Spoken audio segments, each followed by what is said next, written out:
Charlotte Thompson Iserbyt served as the head of policy at the Department of Education during the first administration of Ronald Reagan. While working there, she discovered a long-term strategic plan by the tax-free foundations to transform America from a nation of rugged individualists and problem solvers to a country of servile, brainwashed minions who simply regurgitate whatever they're told. We now present to you the secret history of Western education, the scientific destruction of minds.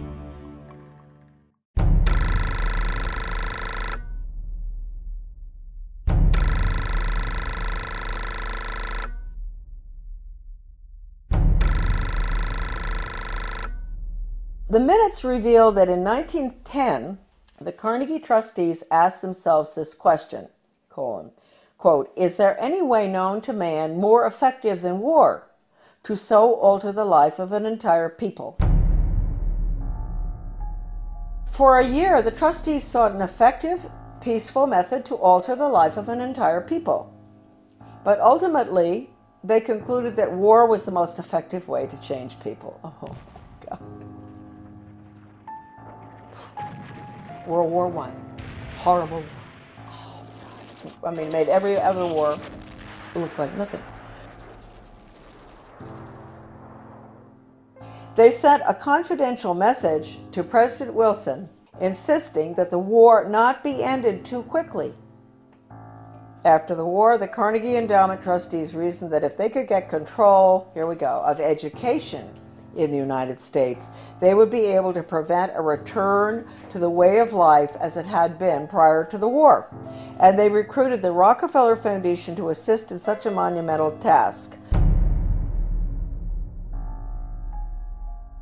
Education should aim at destroying free will so that pupils are thus schooled they will be incapable throughout the rest of their lives of thinking or acting otherwise than as their schoolmasters would have wished. Influences of the home are obstructive, and in order to condition students, verses set to music and repeatedly intoned are very effective. It is for a future scientist to make these maxims precise and discover exactly how much it costs per head to make children believe that snow is black.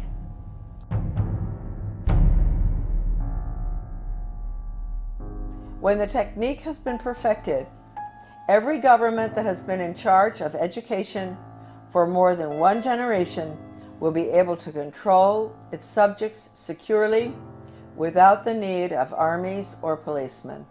End quote. Young people cannot be trusted to form their own opinions. It's our job to tell them.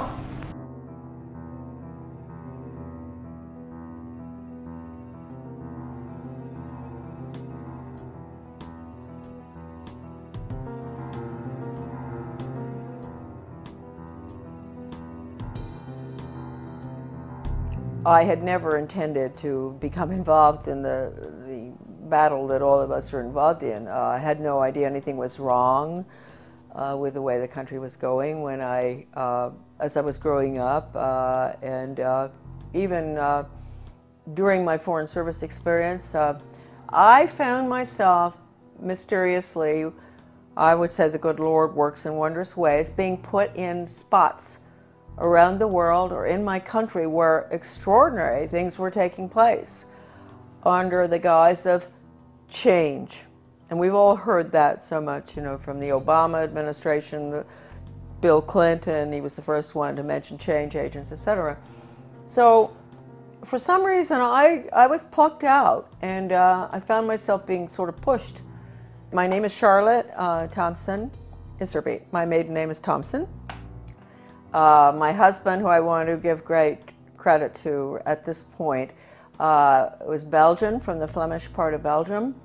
I met him, I'll explain that later, in Europe when I was working at the embassy in Brussels. Without my husband's help throughout the last 30 years, certainly when we came back to Maine, my work never would have happened. And he understood beautifully. He had been highly educated in Europe, and he understood the whole plan. In fact, about 5 years after we had come back to the United States, someone gave me Gary Allen's book, None Dare Call It Conspiracy. I was on the school board, and this lady called me, and she loved the work I was doing on the school board. Of course, nobody else did, but she said, I've got a book for you.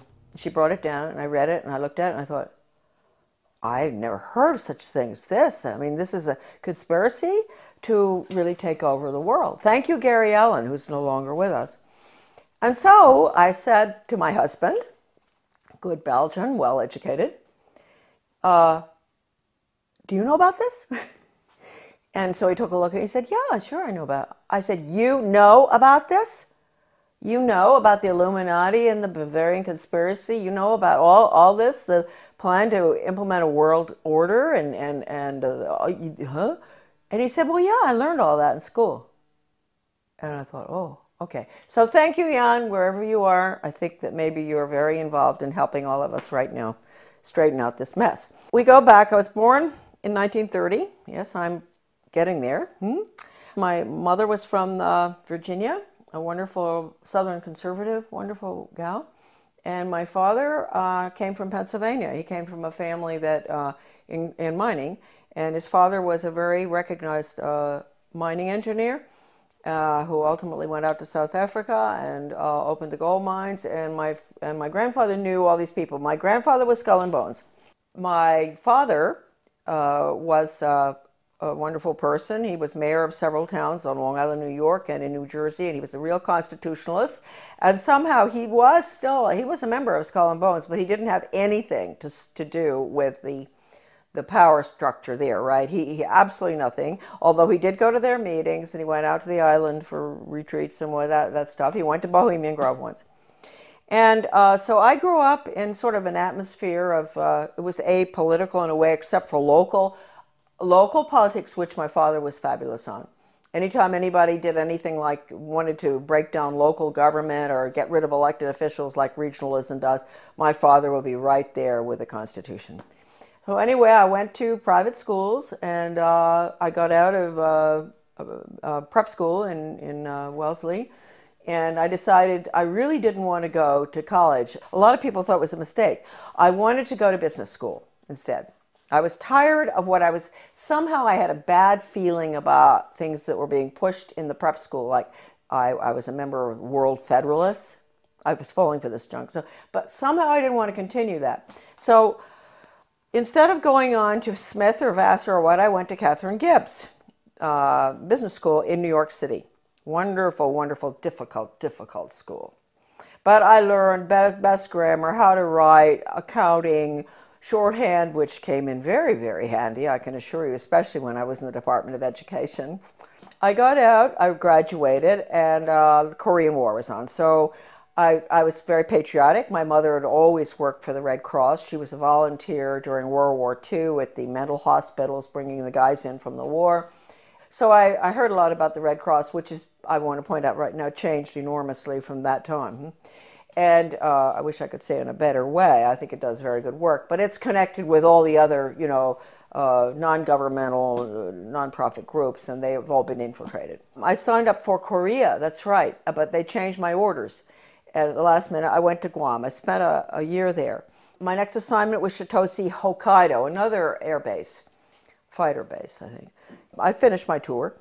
I didn't want to come home by air. I wanted to go by ship. So I decided to go. A friend of mine went with me, third class, in the bowels of the Vietnam, which was a freighter. Luckily, I was in third class. So I was down, and we had very good food, because French have good food, whether it's third class or not. Always a big bottle of wine in the middle of the table. And the people at the table were coming out of North Vietnam, coming out of North Korea, and China. They were refugees. And, of course, the Vietnamese ones spoke French, and the Chinese were very well educated. They were well educated Chinese, so they spoke English. I spoke French, so the conversations were unbelievable. They would tell me what had happened, why they were coming out, what was going on under the communists, which we didn't let General MacArthur, move in and take over. Truman brought him home. We could have won that war. We could have kept the whole Far East from collapsing, but that wasn't the plan. That old soldiers never die. They just fade away. This one woman was taking her daughter to Paris, to the conservatory there of music, to study piano. And she told me that her father, or grandfather, I'm not sure, was a very famous pianist in China during the Cultural Revolution, and that they cut his hands off. And so that, I never forgot that. And then the other lady, she was from Vietnam, North Vietnam, and she told me that her grandfather, they killed him because he was opposed to the communist regime, and they cut his head off and they stuck it on a pole, and they marched around town with his head on the pole, which of course was to, warn the rest of the Vietnamese, keep your mouths shut. Don't go up against this regime. Then my father, he's a New York lawyer, absolutely wonderful person, great sense of humor, and I know he's skull and bone, so we have to forgive him for that. But anyway, so he says to me after, I've been gone for 2 years, mind you. This is his young daughter that he cried when I left, right? What are you doing going abroad? So after 2 months home, he said to me, Shar, well, when are you thinking about moving on? And I thought, God, I've only been home 2 months. I've been gone for over 2 years, and they want me out of here. And I thought, well, I guess he's right. I better not hang around home forever.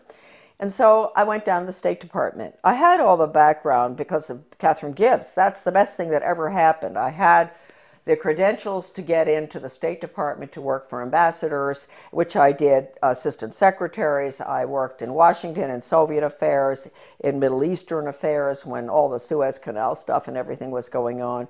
I took dictation from John Foster Dulles. I'll never forget once when he was this was really during the tremendous problems with the Suez Canal and everything, and he had Golda Meir and the ambassador from Israel, to the United States there. This is so funny because I was taking shorthand, and so all of a sudden someone kicks me under the table. Golda Meir, she's kicking her friend, the ambassador of the United States, whose name I can't recall right now, and kicked me instead.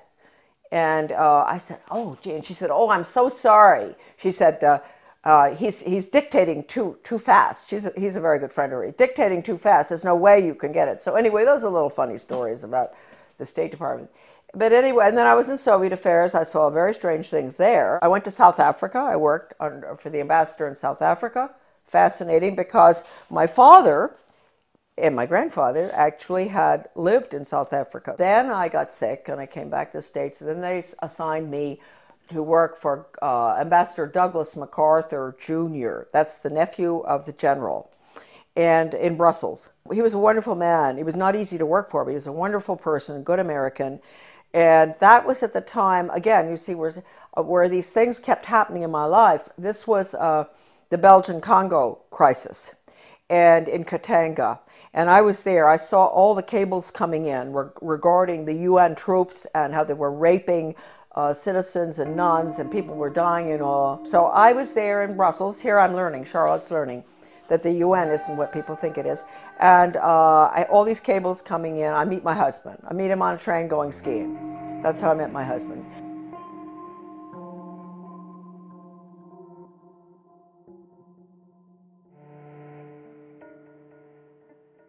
My husband and I are engaged. We subsequently get married in the United States. He comes over.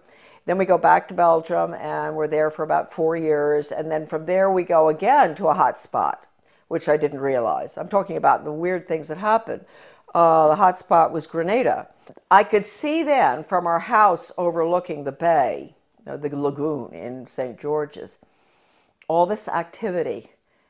Boats coming in with strange flags. Stokely Carmichael came down there to sort of stir up the pot to get the Grenadians, mad at the rich, nasty capitalists who owned these yachts and all. It was really getting bad there.